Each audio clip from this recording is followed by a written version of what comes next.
Kamera satu rolling, kamera dua rolling. And action. Halo, kembali lagi bersama kami di Partai X, edisi 17 Agustus.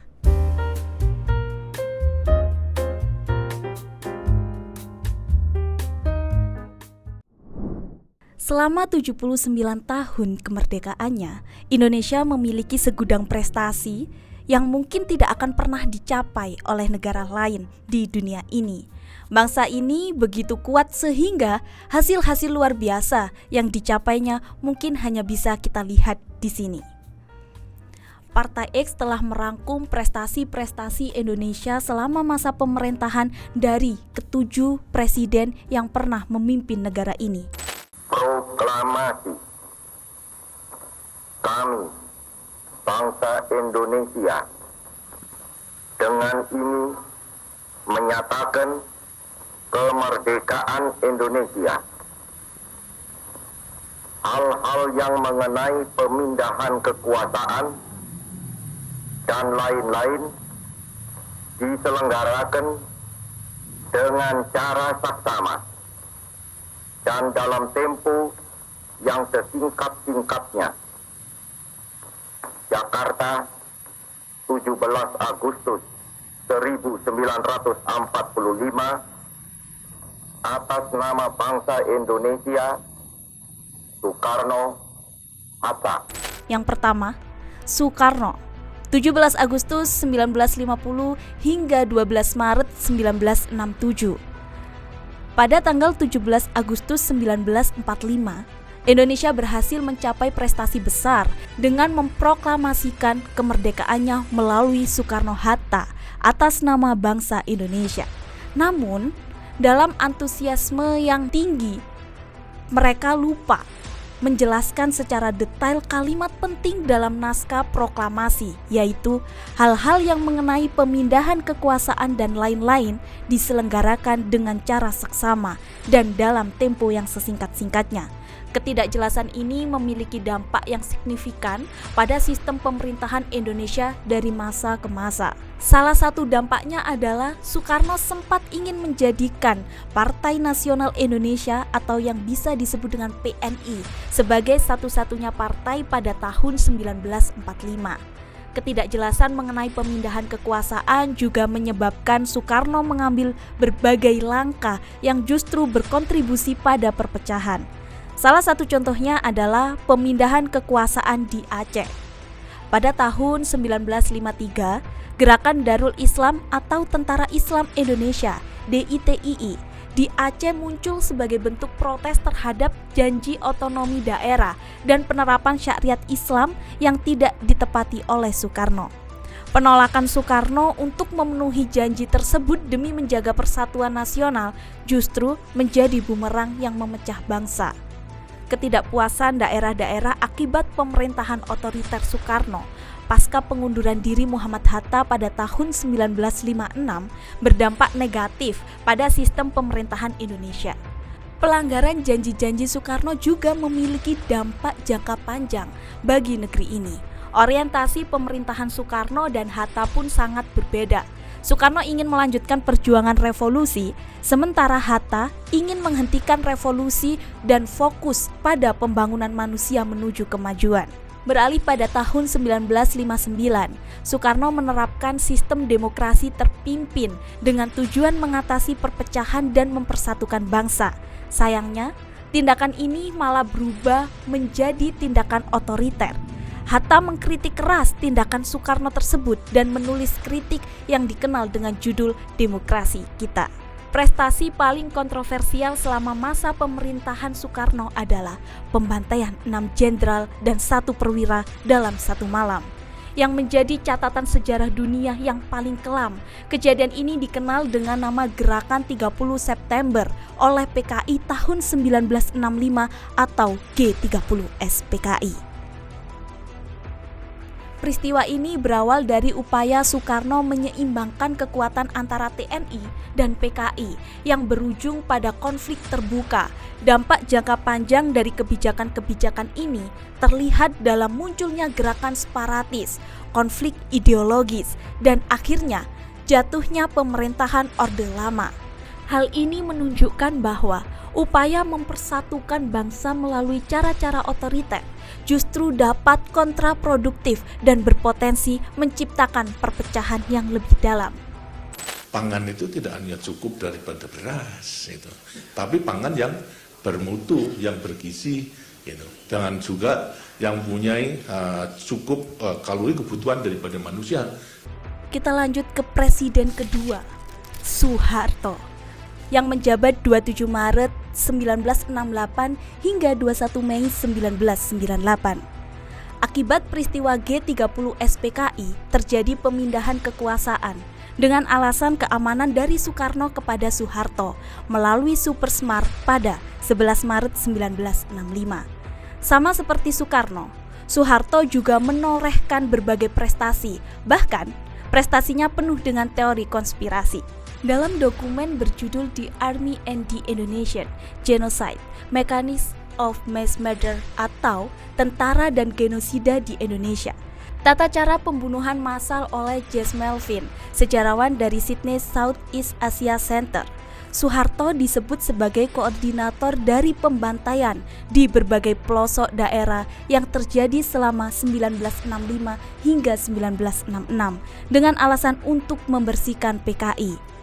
Pada kala itu, Orde Baru mulai terjadi setelah Soeharto berkuasa.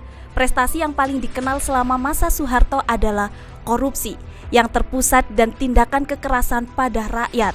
Korupsi di era Soeharto sangat sistematis dan melibatkan banyak pejabat tinggi, termasuk anggota keluarganya. Jaksa Agung menemukan rekening atas nama Soeharto di 72 bank dalam negeri dengan nilai deposit mencapai 24 miliar, di mana 23 miliar tersimpan di rekening BCA. Ditemukan pula tanah seluas 400.000 hektar atas nama keluarga Cendana. Selain itu, prestasi terhadap kekerasan juga tidak kalah. Di antaranya, yang pertama, pembantaian massal 1965 sampai 1966. Ratusan ribu hingga jutaan orang yang dituduh terkait PKI dibunuh dalam pembantaian ini. Dokumen menunjukkan bahwa operasi ini dikoordinir langsung oleh Mayor Jenderal Soeharto. Kedua, kekerasan di Timur Leste. Soeharto mengerahkan tentara Indonesia untuk menduduki Timur Leste pada tahun 1975. Selama pendudukan, terjadi kekerasan dan penindasan terhadap rakyat Timur Leste. Ketiga, pelanggaran HAM di Papua. Papua ditetapkan sebagai daerah operasi militer, DOM, selama pemerintahan Soeharto. Banyak warga Papua mengalami kekerasan, pembunuhan, dan penghilangan paksa selama periode ini. Juga peristiwa Tanjung Priok 1984. Terjadi kerusuhan dan kekerasan bersenjata yang melibatkan massa dan tentara, menimbulkan korban jiwa dan penangkapan. Penculikan aktivis 1997 sampai 1998. Menjelangnya jatuhnya rezim Orde Baru, terjadi penculikan terhadap sejumlah aktivis pro-demokrasi. Peristiwa Malari 1974, aksi mahasiswa menolak lawatan Perdana Menteri Jepang berujung pada huru-hara dan perusakan di Jakarta, mengakibatkan kematian belasan orang dan penangkapan ratusan tokoh. Pembungkaman pers dan kebebasan berekspresi.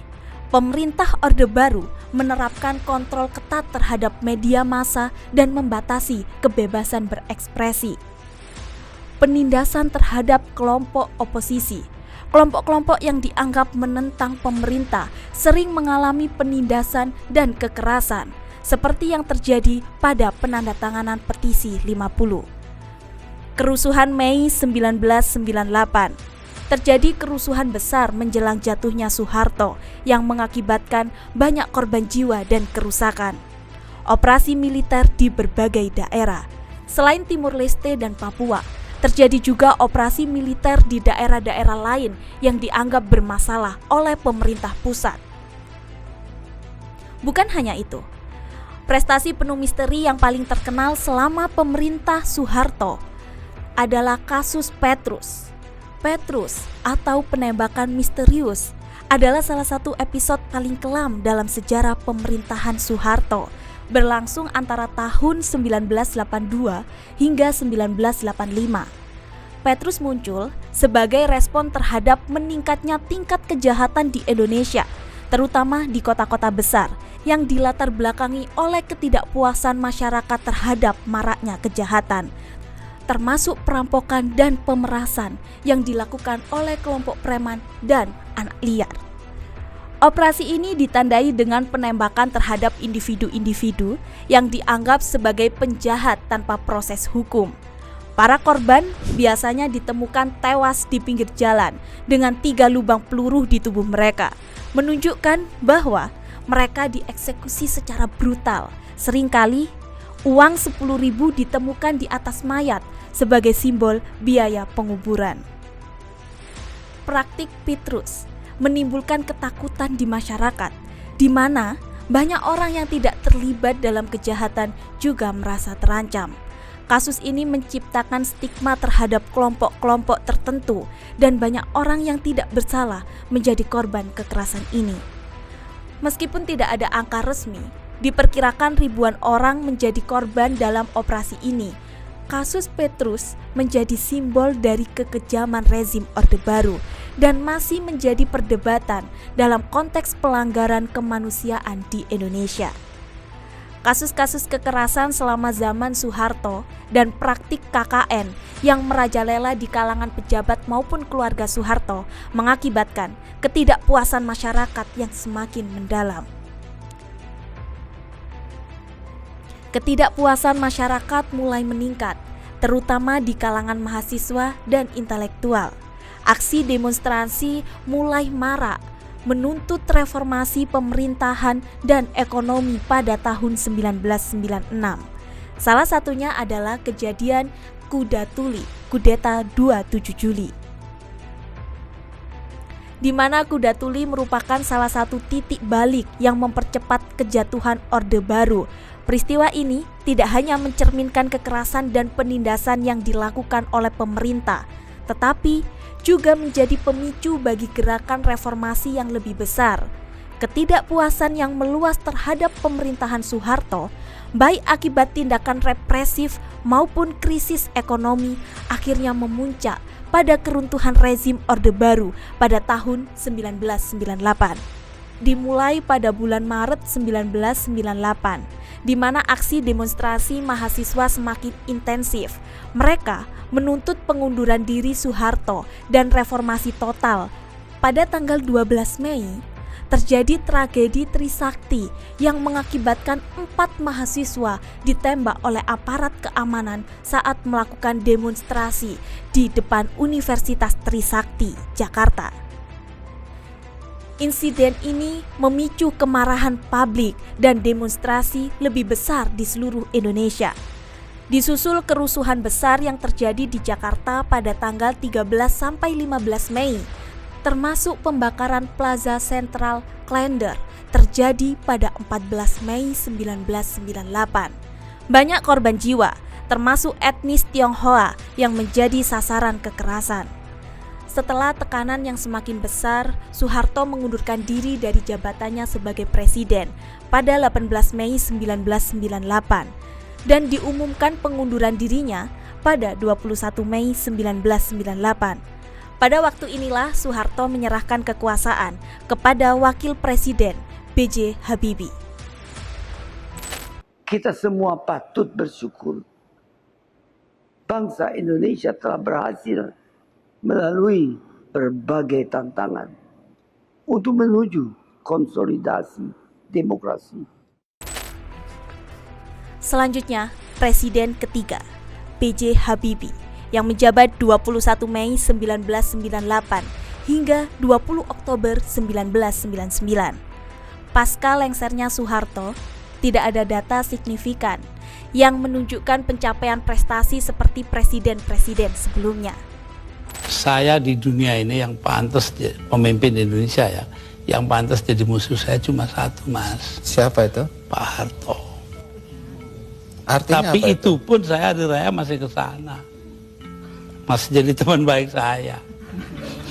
Artinya apa itu? Artinya saya nggak punya musuh dong di Indonesia. Presiden keempat, Gus Dur, menjabat 20 Oktober 1999 sampai 23 Juli 2001. Sama seperti B.J. Habibie, Gus Dur tidak mencatat prestasi yang melebihi pencapaian presiden-presiden sebelumnya. Namun, Gus Dur diturunkan dari jabatannya oleh MPR dengan tuduhan terlibat dalam skandal Bulu Gate 1 dan 2 serta Brunei Gate.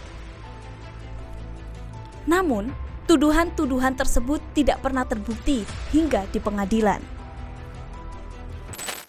Dan menjalankan segala undang-undang dan peraturannya dengan seluruh-seluruhnya serta berbakti kepada nusa dan bangsa. Kita akan lanjut ke presiden kelima di Indonesia, Megawati Soekarno Putri, yang menjabat 23 Juli 2001 hingga 20 Oktober 2004. Berbeda dengan sebelumnya, Megawati memiliki berbagai prestasi yang bisa dikatakan sebagai top sellers dalam sejarah Indonesia hingga tahun 2004. Bagaimana tidak? Megawati berhasil menjual berbagai aset negara, di antaranya penjualan saham Indosat. Megawati melakukan divestasi 41,94% saham Indosat kepada Singapura Teknologi, Telemedia, ST Telemedia, senilai 5,6 triliun pada tahun 2002. Prestasi ini ternyata menuai kritik karena Indosat merupakan BUMN yang menguntungkan dan penjualannya dianggap terlalu murah. Penjualan hak eksplorasi ladang gas. Megawati menjual hak eksplorasi ladang gas dengan harga yang dianggap terlalu rendah, termasuk gas dari lapangan Tangguh, Papua ke Cina. Sayangnya, keputusan ini dinilai merugikan negara oleh beberapa pihak. Penandatanganan amandemen UUD 1945. Megawati menandatangani amandemen ketiga dan keempat UUD 1945 yang oleh beberapa pihak dianggap sebagai pesanan untuk menuju sistem pemerintahan yang lebih kapitalis. Privatisasi dan divestasi BUMN. Selain Indosat, Megawati juga melakukan privatisasi dan divestasi beberapa BUMN lainnya untuk menutup defisit anggaran negara. Juga penjualan aset-aset yang dikelola BPPN. Disebutkan bahwa aset-aset yang dikelola Badan Penyihatan Perbankan Nasional BPPN dijual dengan harga murah, hanya sekitar 30% dari nilainya. Penjualan kapal tanker VLCC milik Pertamina. Ada kritik bahwa Megawati menjual kapal tanker Very Large Crude Carrier VLCC milik Pertamina, lalu memaksa Pertamina menyewa kapal VLCC dengan harga mahal. Memegang teguh Undang-Undang Dasar dan menjalankan segala undang-undang dan peraturannya dengan seluruh-luruhnya, serta berbakti kepada nusa dan bangsa. Kita lanjut pada Presiden ke-6, Susilo Bambang Yudhoyono, yang menjabat 20 Oktober 2004 hingga 20 Oktober 2014. Berbeda dengan Megawati yang menjadi top sales atas aset negara, SBY dikenal dengan kemampuan sulapnya yang dapat menghilangkan sejumlah kasus besar, salah satunya adalah skandal Bank Senturi. Terdapat kontroversi mengenai bailout Bank Senturi yang dilakukan selama kepresidenan SBY yang dianggap tidak transparan dan merugikan negara. Bukan hanya itu, terdapat kasus besar lainnya yang tidak banyak diketahui oleh publik, di antaranya proyek kompleks olahraga Hambalang. Proyek ini dimulai pada tahun 2010 dengan anggaran mencapai 2,5 triliun dan bertujuan untuk membangun pusat pendidikan, pelatihan, dan sekolah olahraga nasional P3SON di Hambalang, Bogor. Namun, proyek ini dihentikan pada tahun 2011 setelah terungkap adanya praktik korupsi yang melibatkan sejumlah pejabat, termasuk mantan Menpora Andi Malarangeng dan mantan Ketua Umum Partai Demokrat Anas Urbaningrum. Badan Pemeriksa Keuangan (BPK) mencatat kerugian negara mencapai 706 miliar akibat penyimpangan dan penyalahgunaan kewenangan dalam proyek ini. Proyek listrik. Terdapat tuduhan mengenai 34 proyek listrik yang dianggap bermasalah, di mana proyek-proyek ini tidak berjalan sesuai rencana dan mengakibatkan kerugian finansial. Namun, detail spesifik mengenai jumlah kerugian dan kronologi dari proyek-proyek ini tidak tersedia dalam sumber yang ada. Proyek ini mencerminkan tantangan dalam pengelolaan proyek infrastruktur di Indonesia selama pemerintahan SBY. Persaingan yang tidak sportif. SBY dikritik karena dianggap tidak bersikap sportif dalam perebutan kekuasaan, terutama dalam hubungannya dengan Megawati Soekarno Putri. Kritikan ini muncul ketika SBY dituduh membuat pernyataan yang tidak dapat dipercaya terkait perebutan kekuasaan dan pemilihan umum yang menciptakan ketegangan antara partai-partai politik. Intervensi terhadap partai politik lain. Terdapat tuduhan bahwa SBY mengganggu urusan partai politik lain, termasuk Partai Demokrasi Indonesia Perjuangan (PDIP) dan Partai Kebangkitan Bangsa (PKB). Tuduhan ini berkaitan dengan upaya untuk mempengaruhi dinamika perebutan kekuasaan dan pemilihan umum yang dianggap tidak etis oleh beberapa pihak. Kasus korupsi Jiwasraya. Penanganan kasus korupsi Jiwasraya, sebuah perusahaan asuransi, juga menuai kritik terhadap pemerintahan SBY. Kasus ini melibatkan dugaan penyimpangan dalam pengelolaan dana yang berujung pada kerugian besar bagi nasabah dan negara. Namun, detail spesifik mengenai kerugian dan kronologi kasus ini tidak tersedia dalam sumber yang ada. Tragedi 27 Juli. Tragedi 27 Juli 1996 yang melibatkan bentrokan antara pendukung Partai Demokrasi Indonesia (PDI) dan aparat keamanan menjadi sorotan. Beberapa mahasiswa dari Sekolah Teologi Jakarta menyebutkan bahwa SBY terlibat dalam tragedi tersebut yang merupakan insiden berdarah. Namun, keterlibatan SBY dalam insiden ini seringkali diperdebatkan dan tidak ada konsensus yang jelas. Perlakuan terhadap Anas Urbaningrum. SBY juga dikritik terkait perlakuannya terhadap Anas Urbaningrum yang merupakan mantan ketua umum Partai Demokrat. Anas dituduh terlibat dalam skandal korupsi Hambalang dan perlakuan SBY terhadapnya dianggap sebagai bagian dari strategi perebutan kekuasaan untuk menjaga citra partai dan pemerintahannya. Ini hanya peton berapa itu, Pak?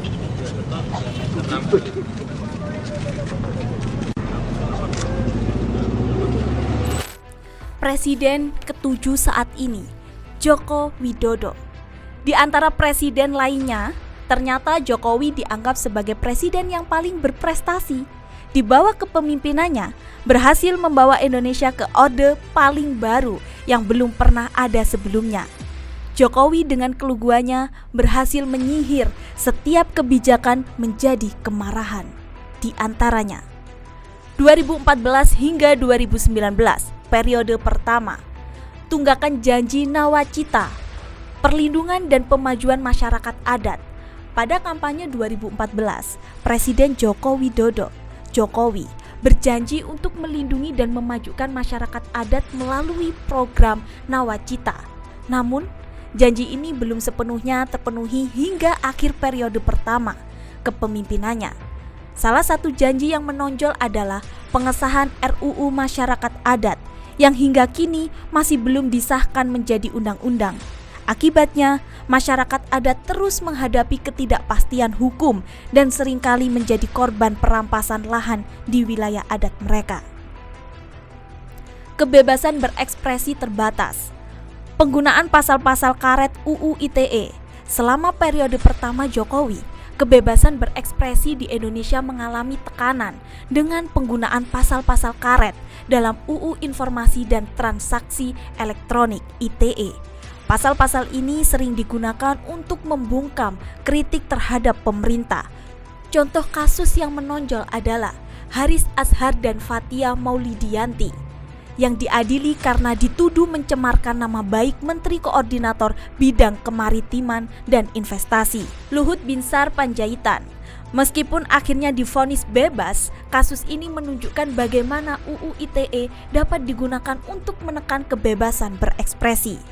Penanganan COVID-19, kebijakan yang simpang siur. Penanganan pandemi COVID-19 oleh pemerintah Jokowi dinilai simpang siur dan tidak konsisten. Kebijakan yang berubah-ubah dan kurangnya koordinasi antara pemerintah pusat dan daerah menyebabkan kritik terhadap efektivitas penanganan krisis kesehatan nasional. Meskipun ada beberapa langkah yang diambil, seperti program vaksinasi massal, banyak yang merasa bahwa respon pemerintah tidak cukup cepat dan tegas dalam menghadapi pandemi. 2019 hingga 2024, periode kedua, UU Cipta Kerja, kontroversi dan protes massal. Pengesahan UU Cipta Kerja pada Oktober 2020 menimbulkan kontroversi besar di kalangan buruh dan aktivis lingkungan. UU ini dianggap menguntungkan investor dan merugikan pekerja serta lingkungan. Protes massal terjadi di berbagai kota di Indonesia, menunjukkan ketidakpuasan publik terhadap kebijakan ini. Pemaksaan proyek strategis nasional (PSN), dampak sosial dan lingkungan. Pemerintah Jokowi dinilai memaksakan proyek-proyek besar tanpa mempertimbangkan dampak sosial dan lingkungan. Proyek-proyek ini seringkali melibatkan penggusuran lahan dan merugikan masyarakat lokal serta lingkungan sekitar. Kemunduran demokrasi dan kemanusiaan, kebebasan yang terbatas. Selama 10 tahun kepemimpinan Jokowi, terjadi kemunduran dalam aspek demokrasi dan kemanusiaan. Menurut Firman Nur dari BRIN, kebebasan menjadi sesuatu yang mahal di era Jokowi. Kebijakan dan tindakan pemerintah seringkali dianggap menghambat kebebasan berpendapat dan berkumpul, serta menekan oposisi. Nepotisme dalam Mahkamah Konstitusi, penghapusan batasan usia minimum. Putusan Mahkamah Konstitusi MK yang dipimpin oleh Anwar Usman, ipar Jokowi, menghapus batasan usia minimum untuk calon wakil presiden. Keputusan ini membuka jalan bagi Gibran Rakabuming Raka, putra Jokowi, untuk mencalonkan diri sebagai cawapres. Hal ini menimbulkan kritik bahwa ada unsur nepotisme dalam keputusan tersebut. Intervensi KPK, melemahnya lembaga anti korupsi. Ada dugaan intervensi terhadap Komisi Pemberantasan Korupsi (KPK) selama kepemimpinan Jokowi yang menyebabkan melemahnya lembaga anti korupsi tersebut. Revisi UU KPK pada 2019 dianggap sebagai upaya untuk mengurangi independensi KPK dan memperkuat kendali pemerintah atas lembaga tersebut. Dinasti kekuasaan, dukungan untuk pencalonan putra Jokowi. Jokowi dinilai cawe-cawe dalam Pilpres 2024 dengan mendukung pencalonan putranya sebagai cawapres. Kritik muncul bahwa Jokowi berusaha meneruskan kekuasaan melalui keluarganya yang dianggap sebagai bentuk dinasti kekuasaan. Pelanggaran kasus kemanusiaan berat, janji penyelesaian kasus.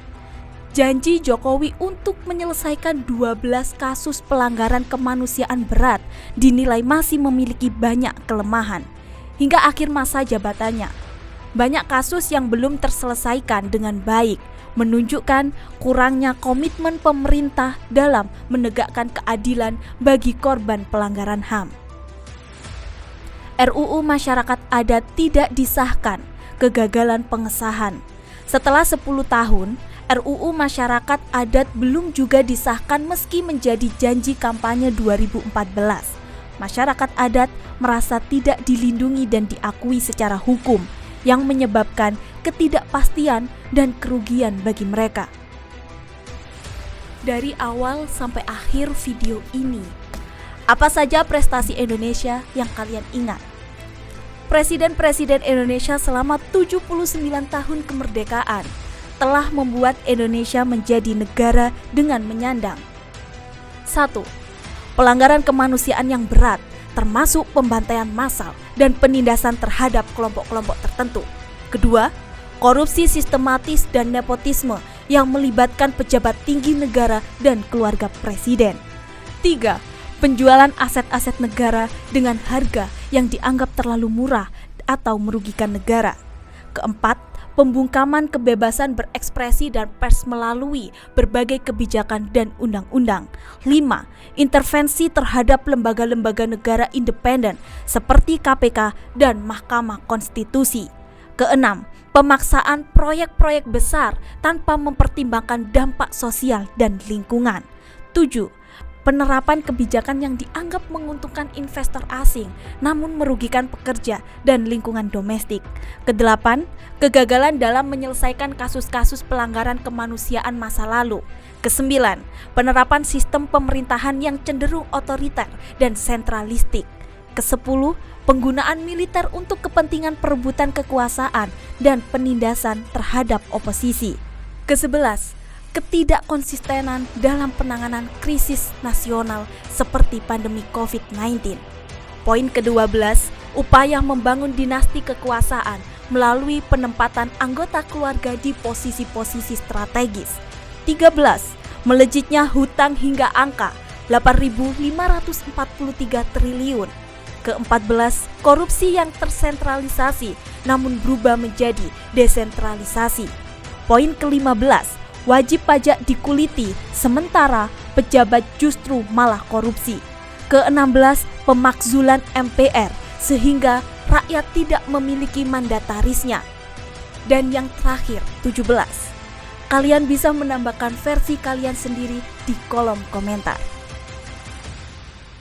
Perlu dicatat bahwa prestasi ini bersifat ironis dan sebenarnya merupakan tindakan-tindakan yang merugikan negara dan rakyat Indonesia. Dan itu tadi video dari kami.